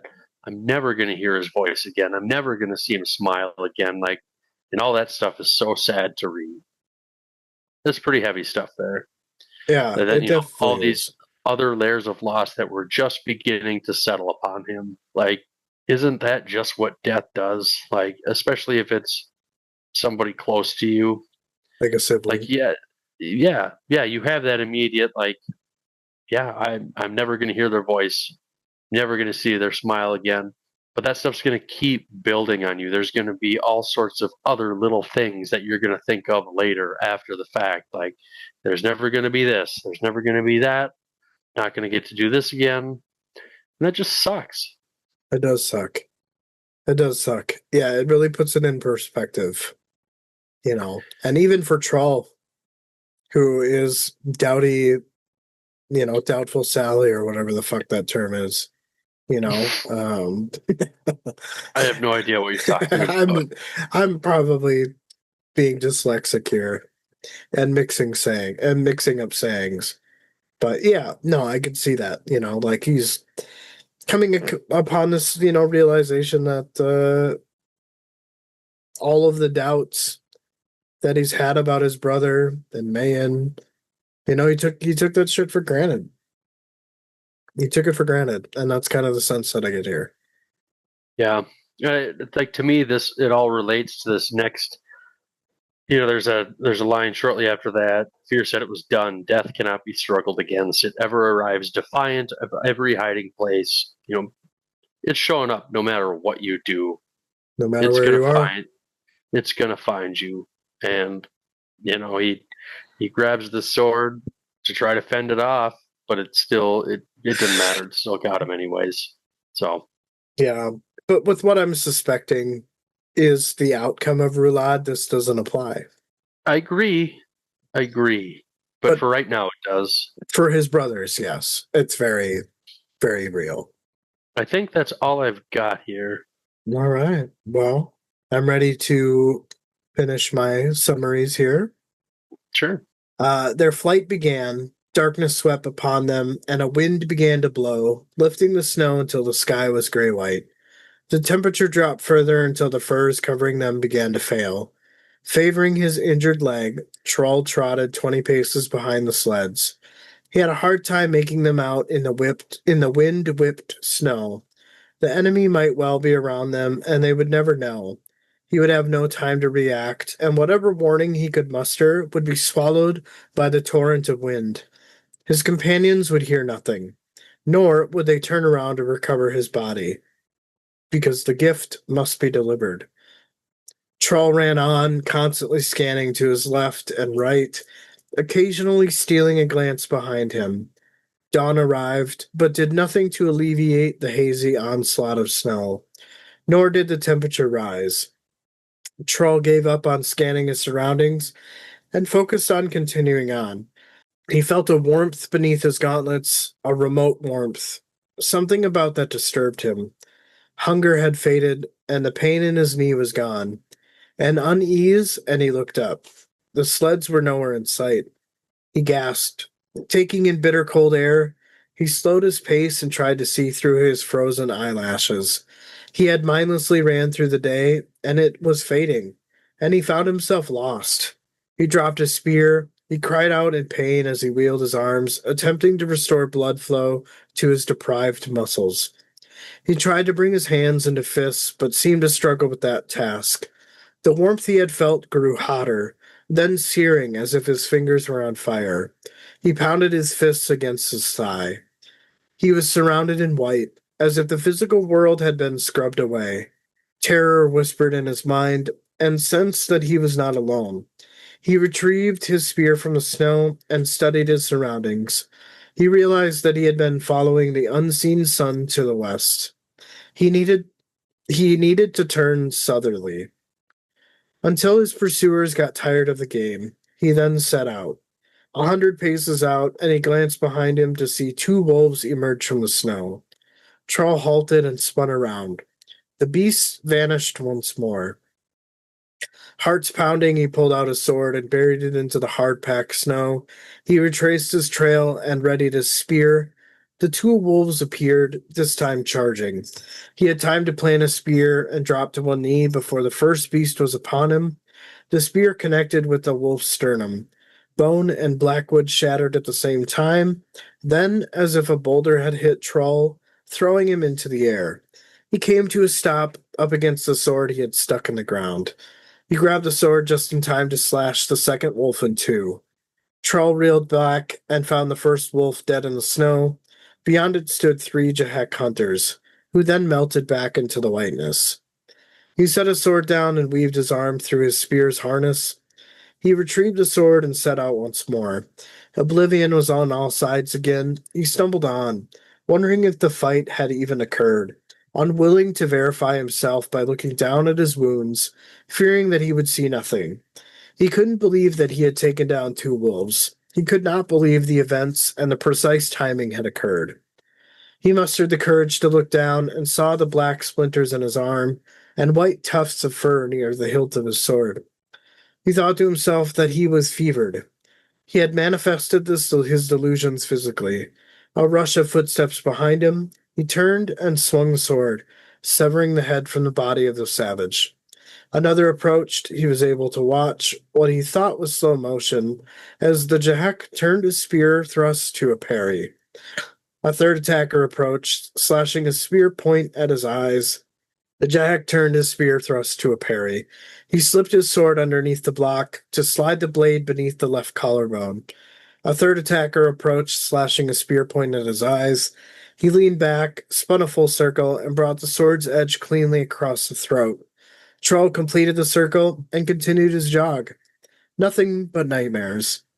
He was lying motionless, the snow covering his body, whilst his mind ran on, fleeing this lie. Attackers appeared out of the darkness, moments of frenzied fighting, a succession of ambushes without an end, convincing Trull that he was indeed inside of a nightmare. Each time the Jahek came in threes, never more. The Harath warrior came to believe it was the same 3 each time, dying to rise once again.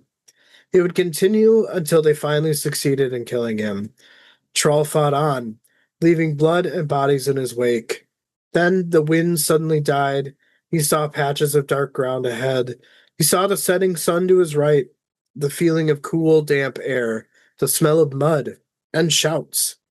Figures off to his left, brothers of the hearth, the dead welcoming his arrival. Trull felt happy and staggered towards them. He was not to be a ghost wandering alone. There would be kin at his side. Fear, Benatus, and Rulad. Midik and Theratus rushed towards him. He thought to himself that they were all brothers, all of them. The sunlight faltered, rippled like water, and darkness rode up in a devouring flood. I think those two sections, your last two sections, this one and the previous one were my two favorite. I mean, they go together. I would agree. Yeah, I really like those two sections. Struggle for me to summarize because they're a little bit longer, but yeah, it definitely good. For sure. The first thing that I wanted to call out was just the way that this section began. It was just such an exquisite way of describing the scenery. And, like I summarized downstairs and it's cold. It's cold down here. So it was Sure. kind of almost like a weird parallel. It fit. Yeah, it fit. So like as I was forming the vision in my mind, I felt the cold too. Nice. Or maybe not. I don't know. Thus the sweatshirt. It's chilly down here. Even though it Sure. was like 40 degrees outside, but this part where he felt warmth beneath his gauntlets, a remote warmth, something about that disturbed him. Hunger had faded and the pain in his knee was gone. And, again, this kind of affirms for me the whole warren or being in a hold of some kind. But is it also like frostbite or hypothermia? Is it simply he's just so exhausted he doesn't feel anything anymore? But there's always purpose in these books. So I really think that it's like he's just exhausted or something. It wasn't something I caught or thought about when I was reading, so it's hard for me to try to have an answer here. But I mean, the hypothermia kind of makes sense, right? Because Yeah, when you're fighting that, you get warm. that's what I thought too. I've never experienced hypothermia, Yeah. so I don't Right. know. Yeah. Or at least not that severe, anyways. So yeah, I'm gonna say that that's probably hypothermia, like you were saying. It just felt really out of place, So like warmth, remote warmth, like what? So Yeah. it caught me off guard and wanted to see if maybe there was something more there. And again, these two wolves are emerging from the snow. Trull stops and he turns around, and then the beasts vanish once more. And I definitely think that the surroundings are helping the Jahek camouflage. But I think, as I wrote earlier, I think they're using the snow to travel. We keep getting this like appearing, vanishing type thing, And I get that they're in a blizzard. That's kind of the sense that I got. So visibility is really hard. So, but I don't know. I'm definitely on. I'm not. This will be a hill I'll die on. Is that they're traveling via snow? Well, I'm not ready to climb up on that hill yet, but I'll watch you. Okay, all right, fair enough. I'll watch you die on that hill. Yeah, just get out of my way as I tumble down. You can't abandon it now. You got to stay up there. Yeah, yep. That's fine. That's fine. I might climb up there later with you. I don't know yet. We'll see. You're on the fence, huh? I'm on the fence. Yeah. There's a fence surrounding that hill, and I'm on it. There you go. You haven't decided to jump over or not. It's Right. fair. I need a step stool. Right. That's fair. This part where Trull comes to a stop, and then he like slams the sword like down in the ground, and the timing that he has in knowing, right, or predicting that he's going to get flung back to it was just very clever, and he's got some skill, and I'll give him that. But we didn't see him fight much in House of Chains, so it was cool to see his like skills in action. Yeah, I think some of it's luck too, because as he's kind of stumbling around, maybe it was in the very last section here, I don't remember, but he says like, how could he have known to put the sword, the precise amount of distance he'd be thrown back and that type of thing. Right. Yeah, how would you know? I mean, it's just a little bit of luck, maybe. Open. And that's where I was saying earlier, like it's this detail, and one a little bit later where he's laying in the snow, being covered by snow, that makes me think that like part of me doubts whether he actually experienced this.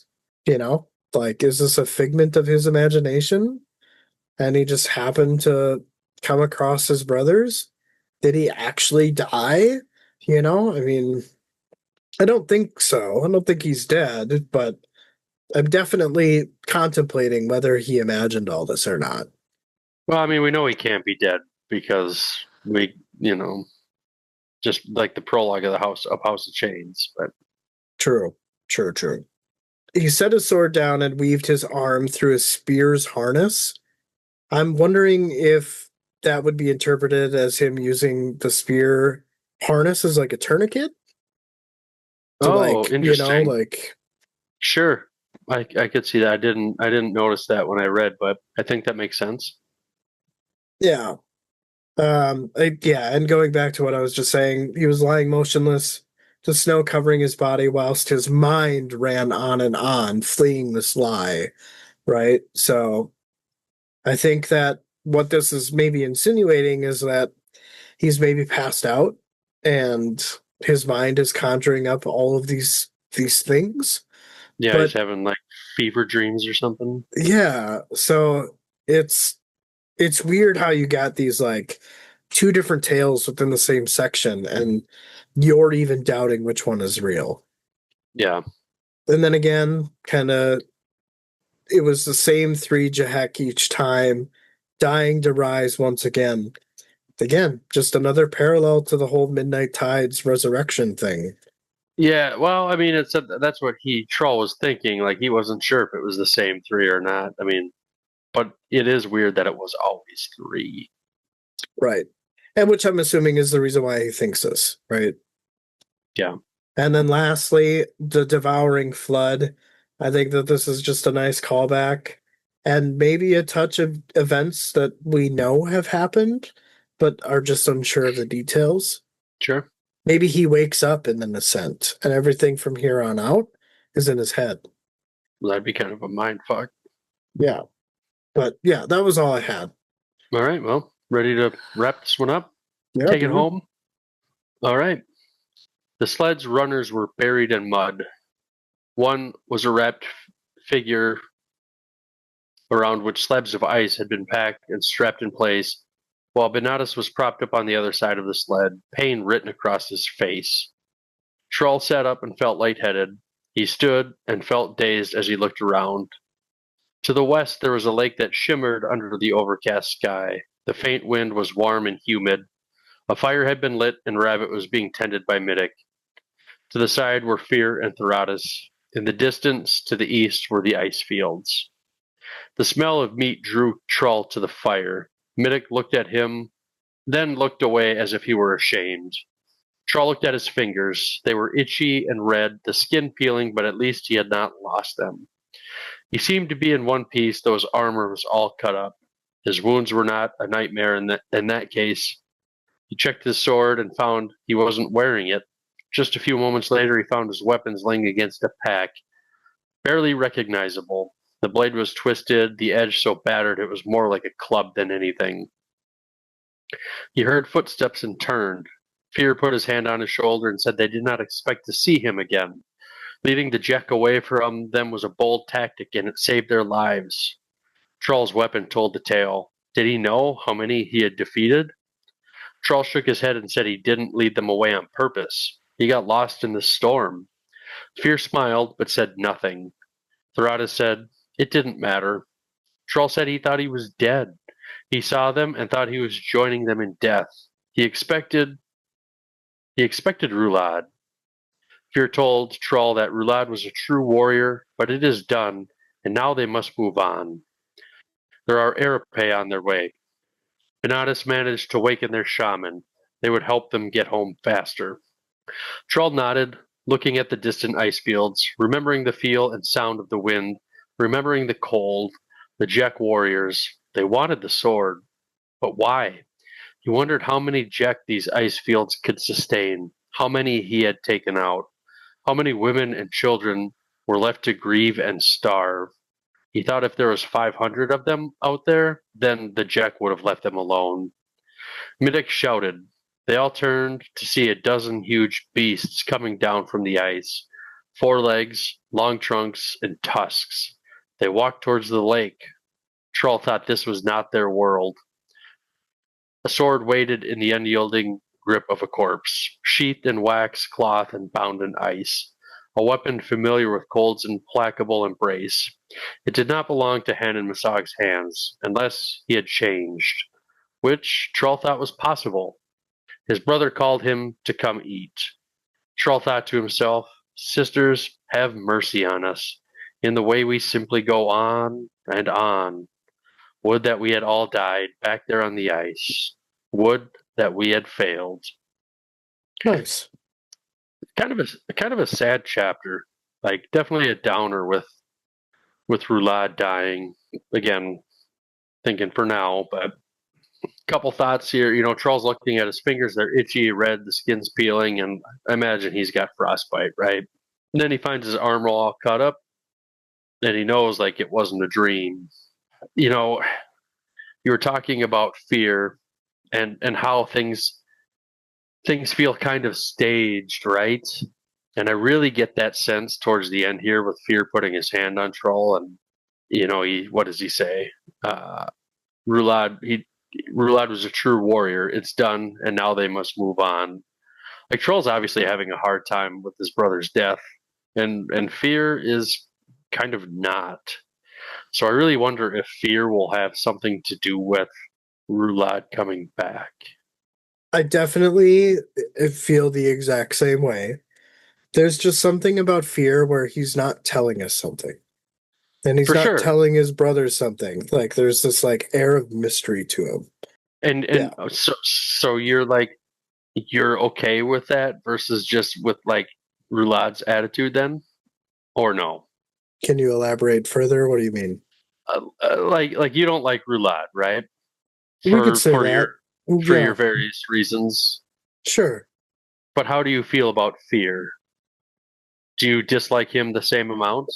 I guess it's a great question. Because he's definitely being a little suspicious here. Suspicious is a good way to put it, and that's exactly why I don't think that I can jump on one side of the fence or the other. Okay. It makes me apprehensive for sure. Okay, that's fair. I feel like Roulade is a lot more direct. He's portrayed in a more direct manner with his attitude, but Fear is not. So I think it's one of those things where, like, I think my suspicions will come true, which will make me not like him. For sure. Yeah. I understand being on the fence about it. But that's like, it's to me, it's almost like the devil you know type situation. Like, Roulade, we kind of know what he was, and Fear is a little more mysterious. But also, Hannan Mosag clearly has told Fear his dream, right? So it almost kind of seems like he's a contributor or an organizer, right? Like he's leading this whole way. He knows exactly where the sword is, right? Good point. And he's super vague about anything that Trull is asking, which I think ends up leaving Trull shorned, like we saw in the beginning of House of Chains. Sure. Good points. Good points. What did you think about this scene where Middick, you know, he shouts and you see all these mammoths coming down from the ice? In my head, all I could see was like Jurassic Park. You know, when they're watching the fucking brontosauruses walk out of the lake. Like that's just what was in my mind. Yeah, I could totally see that. And you got Dr. Grant taking his glasses off. You know. You know, I did not have that association, but as you're describing that scene, yes, that's exactly what I'm seeing. It's in your head now. Yeah. Well, good. Nice. I'm glad. Trull has this thought. You know, he thinks to himself, this was not their world. And I know we've had thoughts like, well, is this a hold. Is this Nascent or whatever? Yeah, I don't know necessarily that it was the sword that brought them, or like you said, just crawling down into that crevasse. But I do feel like there is something there. Whether I'm right on it, you're right on it. I think the answer is there probably somewhere, and we just don't know it yet. Yeah, I almost kind of get the sense, based on this statement and our conversation about fear, is that like from here on out, I think that Trull is slowly going to be excommunicated. I don't think that he's going to have a good experience with his kin or his brothers from here on out. I agree 100%, and I think this the last sentence, "Would that we had failed," speaks to that perfectly. He doesn't feel good about things. He doesn't feel good about where they're going, and he obviously thinks death would have been a better option. Right. So I would say this section also confirms that what he went through was actually real, Yes. unless he was like fighting ice shards and frozen ground and just beating his sword against imaginary shit that existed in the landscape, you know? I mean, Yeah, I don't know that was happening, but no, I definitely think that what he went through was what was actually happening. yeah. Well, what do you think we're going to get in chapter 9 here? I would like to see their return. You know, these guys return. I want this to continue. Like I don't want it to stop here. But I feel like the pattern has been, you know, Edur, Bug into Hole, and Letheris, you know, Yeah. Shirk, Alali, you know, all those guys. So it would be cool either way, whichever way it goes. But I would really, if I had a preference, like to see the beginning or the continuation of this. I will say it's been weird, this book, because like in past books, like I've looked, I've wanted to stick with like one group more than the other. Sure. But this one, I really enjoy both of them. So it's like, I agree, I want this to keep going too, but I also want to see Bug into Hole and Shirk and Udinus and Feather Witch. Like, so I don't know. I'll be happy with whatever we get. Yeah. I think when I was looking, it's a small chapter. It's like 25 pages. So it's itty bitty. So Let's see, where are I we at? might 324 to think like 357 or something like that. Oh, right on the money. 356. well, that's like 32 pages then, right? I guess, yeah, you're right.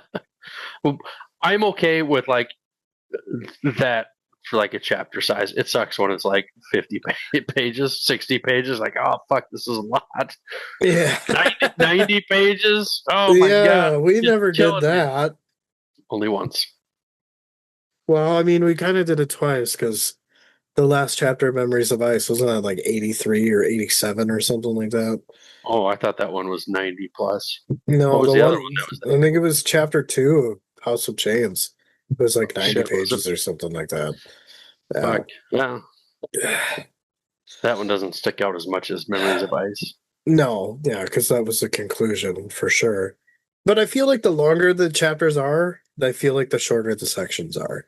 So it's like this like weird balance where the shorter the chapters, I feel like the longer the sections. Like we'll have maybe one or two each, but they're, you know, 5 to 7 to 10 pages long. I know, but then you get those long chapters with short sections and you're summarizing, and you're like, fuck, this chapter is just not going anywhere. Yes, there is definitely two sides to that coin. Yeah, Yeah, so that's where like this absolutely. this amount, like this is like the perfect amount. I feel Yeah, like it's a good amount. Manageable for sure. absolutely. Yeah, Well, ma'am, it was good to get back with you. It was, hey, 4 years. It's a journey. It doesn't feel like it's been that long. it Um, doesn't. and I guess, hey, 4 years from now we'll be maybe close to done, close-ish. If Yeah, it took us 4 years to get partway through the 5th book, another 4 years, we should be somewhere near the last book potentially. maybe. I mean, we're getting to the point where we're gonna veer off into the novels of Oh, the Malazan Empire. true. So, Good uh, point. yeah,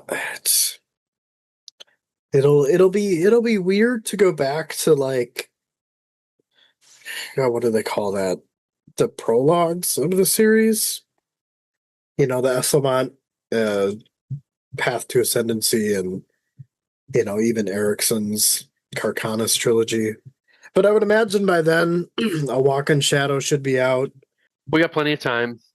Yeah, We're not cruising through this by any means, but that's okay. We'll take our time and enjoy it, and hope everybody else is enjoying the ride too. It's been a lot of fun, and I posted in Patreon today. Like, oh, it's our 4-year anniversary, and Tony said he's been enjoying the ride, and I said we are too. I mean, if we wouldn't have made it this long if we didn't, right? I mean, if we both yeah, just decided we hated this, like I think we'd just shut it down, which would be hard to do. But like we both need to want to do this, and after 4 years, like I'm still wanting to do it.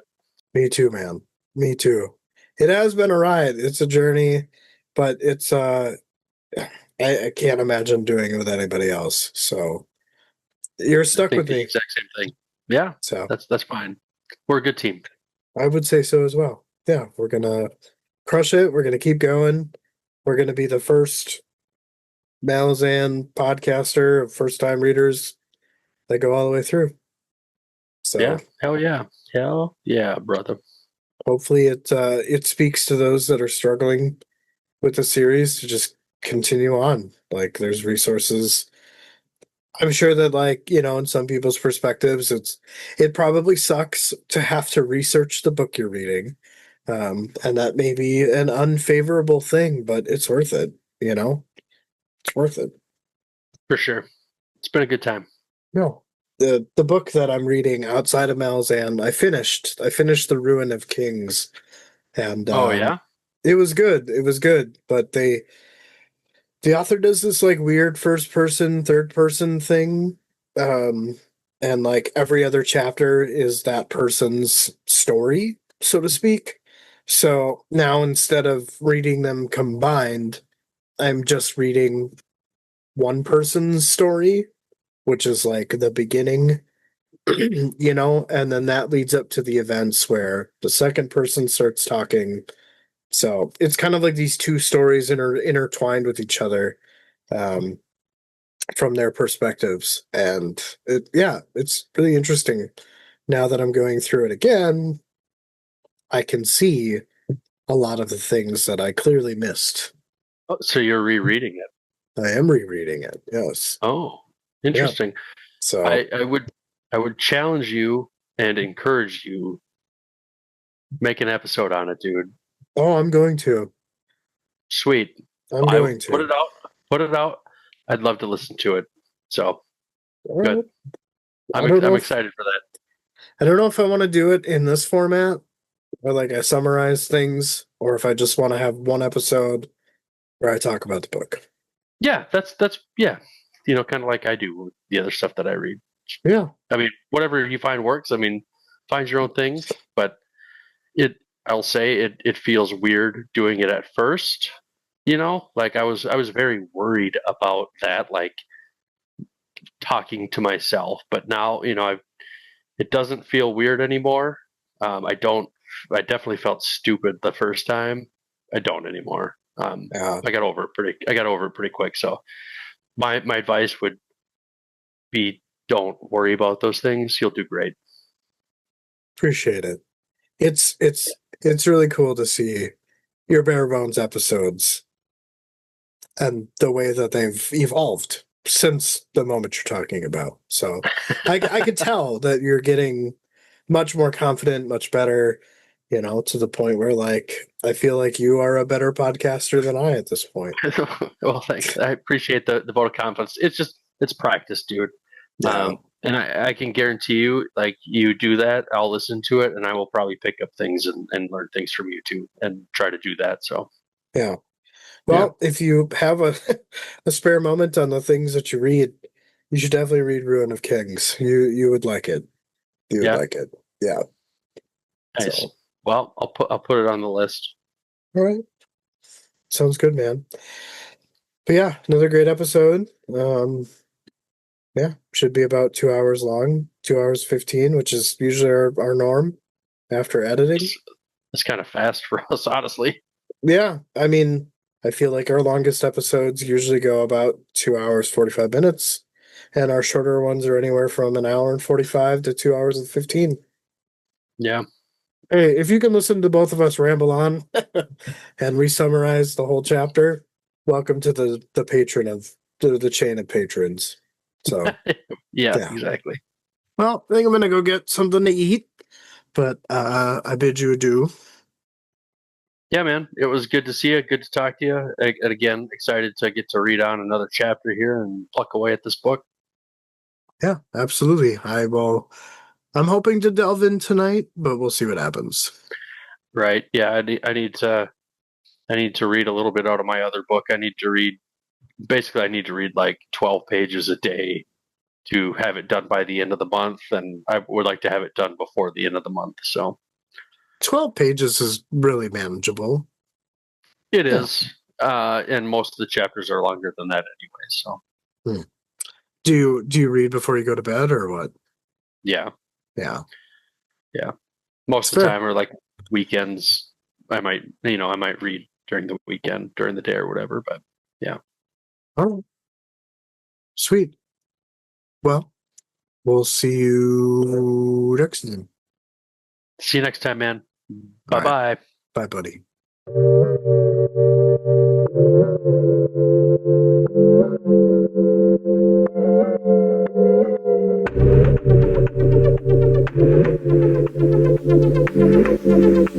DMJ's Epic Quest. DMJ's Epic Quest. DMJ's